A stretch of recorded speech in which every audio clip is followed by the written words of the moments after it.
Hello. So I'm Eomji from Encode.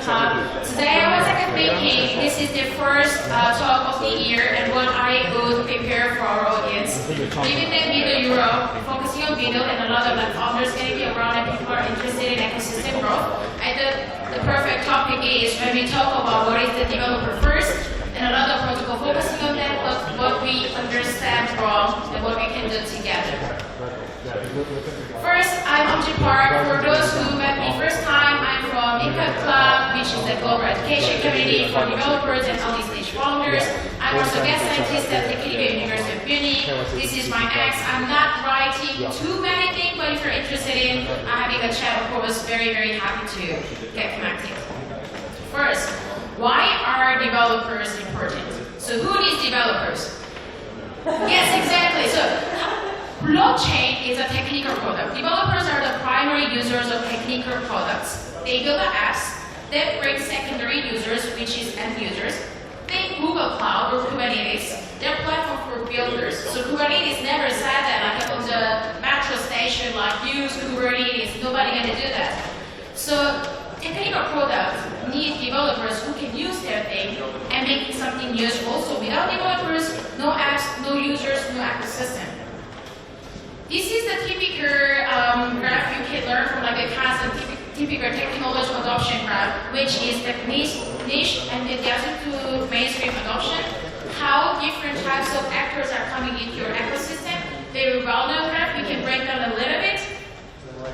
So, given like a lot of technical cycle shows that we have like early adopters or innovators who are interested in your products and who are going to be using, there's a big gap we need to cross to go to early majority.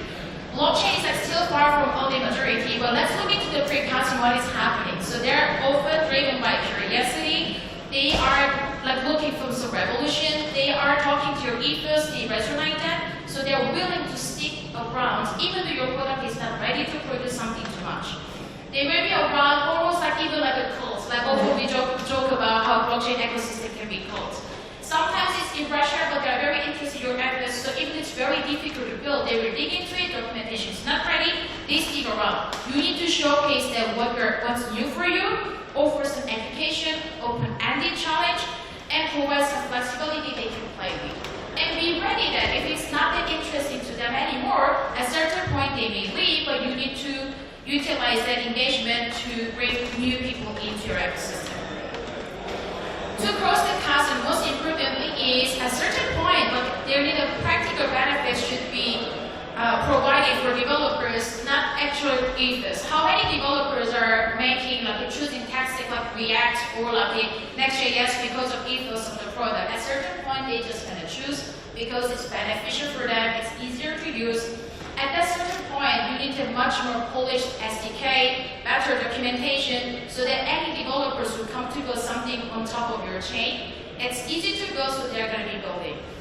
The reason I wanted to bring this one is because protocol need to think about like VC value add style, that okay, you need to be adding the value for developers, otherwise your ethos is only resonating with the early adopters, innovators, but it is not interest the majority of the devs anymore.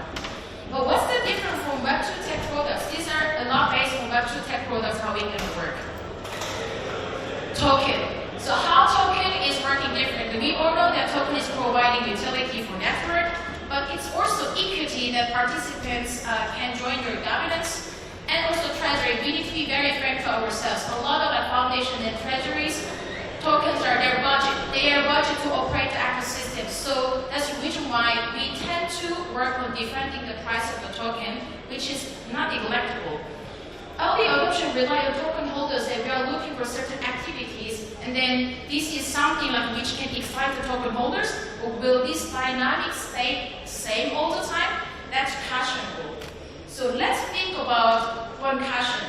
The apps you use every day, it can be any app. Do you know your app is operating on which cloud service? Do you know that it's a Google Cloud, AWS? Are you going to buy their credit to use their app? So just imagine the world that would you be okay to having pre-purchase those credits, otherwise you cannot use that app. It's ridiculous, right? This is happening in blockchain at the moment, which can be abstracted. That's the reason why a lot of founders this time talking about chain abstraction, how we're going to abstract experience, because it doesn't make sense that people need to think about back-end platform and purchasing tokens for that. So in the abstracted world, developers can become more important because they are the decision maker who are going to choose which platform to build on. Users don't care. Chain abstraction going to be making complexity gone from user side, even for many developers who are going to focus on front end. So who are choosing platform, what to build? So developers are the one who are going to be choosing which protocols built on. And token holders going to be having a little bit different power dynamics in those cases. So popular tokens still signal like strong ecosystem to developers, because especially early stage users, still there are token holders who are going to be like gaming your DeFi app. They will be the one who are going to use your game price for airdrop or whatsoever. But in a long-term future, they will not actually care on which chain your app is built. And that is the only time when we actually can consider mass adoption is coming. Very simple ecosystem flywheel we can all agree on. So what I'm saying is not even that groundbreaking things that we all know, but we don't think is that developers need to build application, attract users, create token utility, and ecosystem grow. Ultimately, token only gonna have a utility when developers create application on top of yours, unless your main focus is trading, like finance solution or meme coin. But if you're building a meme coin, why do you lie to yourself? It's developer first ecosystem and trying to onboarding developers. Just don't bother. Like Dogecoin would not do that. So if you think your protocol, like the main value, is lying on those trading volumes, and also perhaps just like a plugins or what, you don't need to even bother to develop developer tooling. How often do you measure success from developers' perspective? So we often have an ecosystem metric, especially as Encode Cloud, we work with a lot of protocols, we are discussing a lot what is actual success in terms of developer onboarding. There's something I want to bring up, the cost of misaligned metrics. So ecosystem success are not exactly the same as developer success when we discuss things. We focus on vanity metrics like wallet creation, transaction volume. There's one case a protocol was asking, after this hackathon, we wanted 3,000 wallet created. I told him I can do that in a day, but that's not what we want. So there's something like a little bit misaligned. Of course, they didn't mean it, like they didn't mean that they were civil attack, right? But sometimes because we focus on wrong metrics, people can gain that, and it doesn't mean anything for ecosystem. Imagine that cloud provider measuring their success by usage hours. While from the developer point of view, I want to use as less hours as possible to get the output I want. So if you're focusing on the usage hours without context, you are actually just making developer frustrated and leaving your ecosystem, not helping them that they can make business using your cloud, making revenue. Very similar to blockchain. For us, sometimes we are focusing on certain numbers that actually doesn't say anything about developers or founders who are building on top of your products. So we need to a little bit rethink about and reintegrate those numbers. Otherwise, we will keep alienating developers from the ecosystem, and that's the price point. Another big thing, I'm sure a lot of you have the same experience of frustration why developers are not staying in our ecosystem. Not every developer will launch app, but they can still add value. Let's be realistic.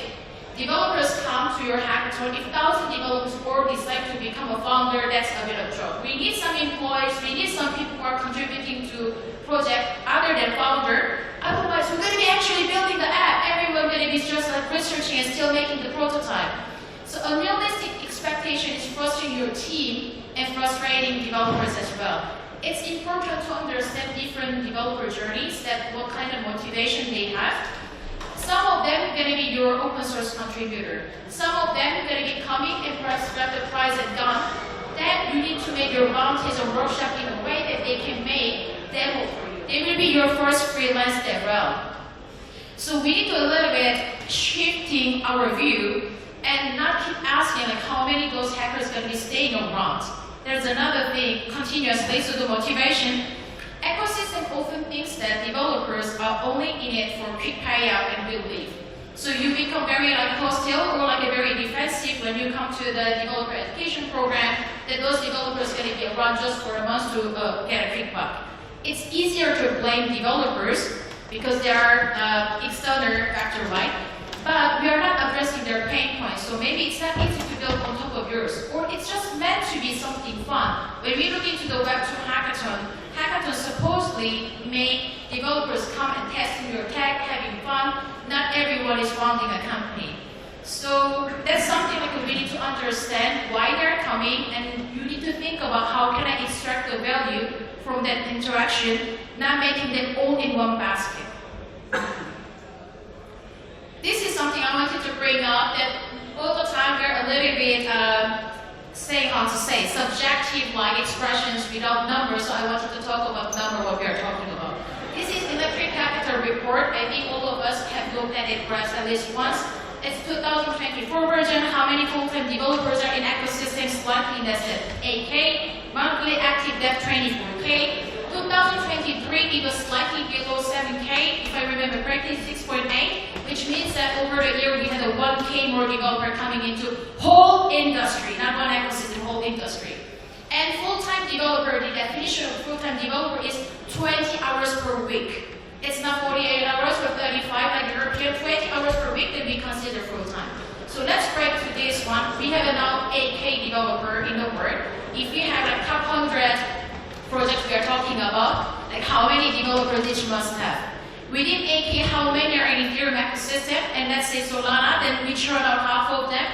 We are now talking about 200, 300 developers per protocol if you're top 20 or top 30. If you're out of that, forget about it. If you think that you're going to have 1,000 developers, that's delusion. You have a lot of overlaps. Now, when we think about those numbers, you think that like, oh my god, 300 developers, it's really small, right? But do you have 300 jobs in your ecosystem? If that 300 developers become founder in your ecosystem, do you have funding? Do you have VCs who can back it up? Do you have any operational support or talent support that they can drive their business? Do we have users in this ecosystem? Trust me, you don't want all of them coming to your ecosystem at once. I'm not saying like we should give up this industry. It's more like it makes sense. We patiently watching them and bring 20 in, 30 in. Among them, some of them going to become a founder. They're going to create a job. Next developers can come. Not only become open source contributor, they can actually work and pay their rent. So we need to think about how continuously grow this ecosystem instead of one day the magic gonna happen and we're gonna have a 2,000 developer with one hackathon. That doesn't make any sense. So this is something we often deceiving ourselves with a lot of different things that I think when you were young, especially if English is not your first language, you go to bookstore and see that mastering English in 100 days. We all know that that's a lie, but we were very tempting to have one. Very similar thing, we are looking for one golden key to solve the ecosystem problem, but we need a patience.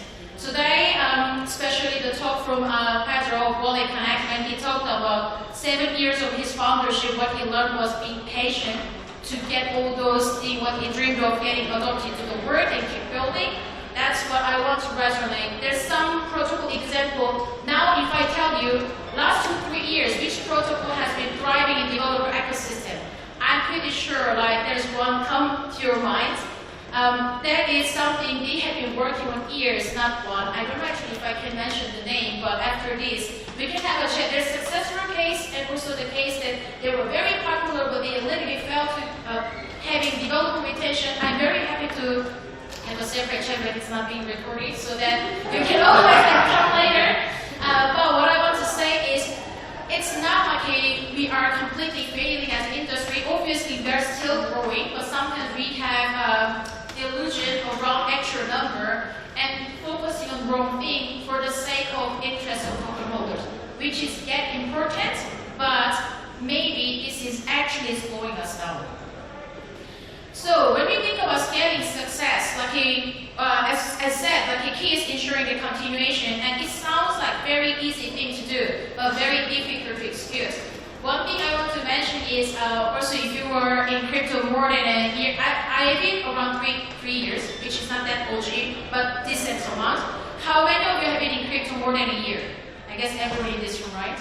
So I am sure that you're going to agree to me that how many times your point of contact changed after 6 months? It's very difficult to execute the same strategy. Like you're working on something together and your point of contact changes every 6 months. They're leaving or laid off or they're looking looking for new job opportunity. As an individual, it's a great thing to thrive, but you can imagine this is very difficult to execute. So this is the homework we need to solve as a whole.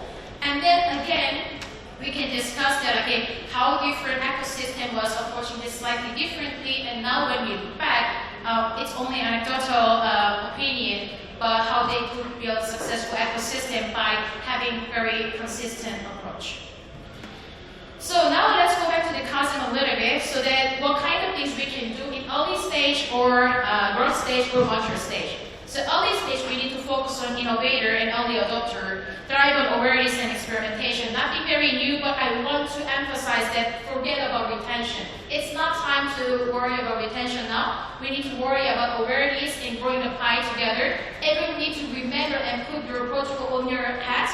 But don't worry about 1,000 people coming to your ecosystem. You actually don't want it, but you need to focus on a few people who are going to be contributing to your ecosystem. Then the growth comes when you're crossing the chasm. Now you need to think about early majority, especially you onboarding a few interesting people who are going to stick around. They even going to stick around even though you do some shit because they believe in you. Then don't disappoint them, especially in early stage. Provide robust support. That time you're going to do even targeted outreach. If you think about like one of the best ecosystems trying to be in touch with developers, they have a still personal contact. Maybe one day it can all get changed to AI agents, I don't know. But a lot of people stick to that ecosystem. When you ask, why are you working on that ecosystem? There's no special reason. It's all about this connection and support they get. Because in the end, a lot of products become very similar if it becomes abstracted benefit or value to you. Nobody cares what consensus difference, what proof or design is different. Everybody cares about how much cost, how many hours they needed to deploy something. Very similar to Web2 developers. Nobody cares cloud service, how architecture are different, what server architecture they have. Everybody cares how much they need to pay for how many hours, what machine they can use. So that will be very similar to growth stage. Mature stage, we are very far from here, but when we get there, that time early majority developers are going to be flourishing because they're going to make money by having everyone blockchain. And that time, all the network effects going to happen and everybody can see that, they're successful, they come back. So developer first isn't a tagline, it's a more of mindset. You need to think about developer as your primary user. Especially if you're building a technical product, this is something number one, you need to remember that like in the end, they're the ones who are going to use your product the most. Help developers succeed in your ecosystem, protocol value add. You need to be beyond something providing just technology, but you need to actually help them operating. They need to get talent from your ecosystem. They need education. They need to get money. You need to connect them to VC, so that you need to help them more than just giving a technology. Acknowledge their motivations and journeys might differ from your expectation, so you need to help them if they want to be just be around being a part-time contributor, or if they want to become a founder, or if they're looking for a job. Adapt your initiative to your ecosystem stage. This sounds like no-brainer, but not so many are doing it. So you need to still always consider what stage you are, what developers you are handling, that you may adopt your strategy around. And of course, let's ensure that every contribution builds momentum and create continuity. So even though developers come to your ecosystem, for a day, just play around your tech. Let them build a demo for you. Let them give feedback for you. So we need to cherish all those momentum and the interaction with the developers. One last thing I want to say is invest in the success of your developers so that they will invest back in the success of your ecosystem. If you are not making those developers succeed in your ecosystem, there's no way they're going to stick around. So let's focus on that. And Eomji from Encode Club. If you want to have a chat about those protocols freely, please come afterwards so that we can have a chat. Thank you very much.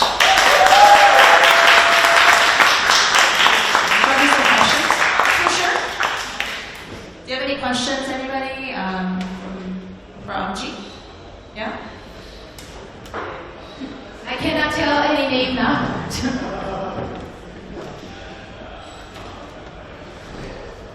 First of all, I would like to thank you for helping with this conference. I think it's a fantastic conference and it feels very different compared to others. And yeah, thank you so much, guys. And I think it's like you notice like different things, right? Like in shorter talks, you have only 20 minutes, you have this little real good like presentation, and you also have less people, and nicer place, so it feels very different. I have a question to you about what you said about, developers, and obviously things change, right? And we discussed lots of things about AI. And AI actually, you need less people with AI, especially for startups, right? Like, Telegram, for instance, I can tell you guys, like Telegram, their entire team is like 30 people, because you can do many things if you have 10 people. So next couple of years, it's going to happen inevitably. Many things we'll be able to do marketing, like many things in engineering, like mundane things, definitely not creative things, but mundane things. So how do you plan to change what you do? Like say a year from now, there'll be more AI. How do you position yourself, and how do you want to change yourself as the way you operate? So us as an education community, or yeah. So that's how you gonna, because it's gonna be a challenge, right? It's gonna change everything. So from the perspective of the education community, like AI is inevitable things coming towards us, so then we of course need to get equipped ourselves with it. One thing is, of course, AI gonna need less people to do certain things, but so that we need to learn how to use those AI to, again, so it's really difficult to predict how it's gonna be next 5 to 10 years. I freaked out watching AI which can do cognitive thoughts whatsoever. The speed of how AI model is developing is very, very fast.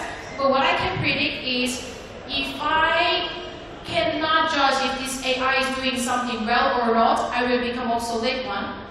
It was always like that when machine comes, we are not blindly trusting them, but we're still going to be evaluating them. So for us, it's important that developers getting equipped with that. One is providing also educations around AI. I think Erica does the same thing, that having open source AI summit, try to bring AI to everyone, so that it's not let's abandon blockchain. It's more we need to understand AI.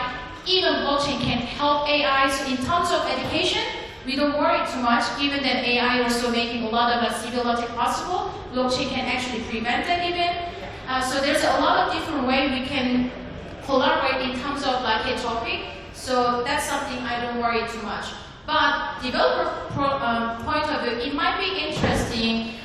People were talking about if AI agents going to be building app, or agents going to be talking to each other.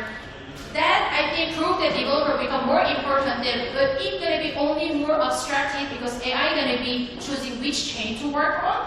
So which chain going to be successful will not be decided by token holders, but rather developers or AI agents who are going to be picking out which protocols to make transactions or certain decisions.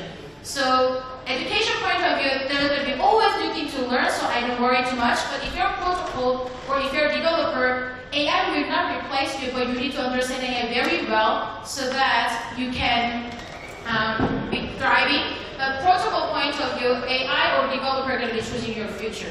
So your protocol going to be chosen by developer or AI. If you are not chosen by them, token holders doesn't matter. If you care about token holders only, you will become just meme coin. So if you don't want to be meme, I don't say meme coin is bad. Great rebranding, as many founders said. But if you don't want to become a meme coin, if you want to really test your tech, you need to get picked by developers and AI agents. Amazing. Thank you so much.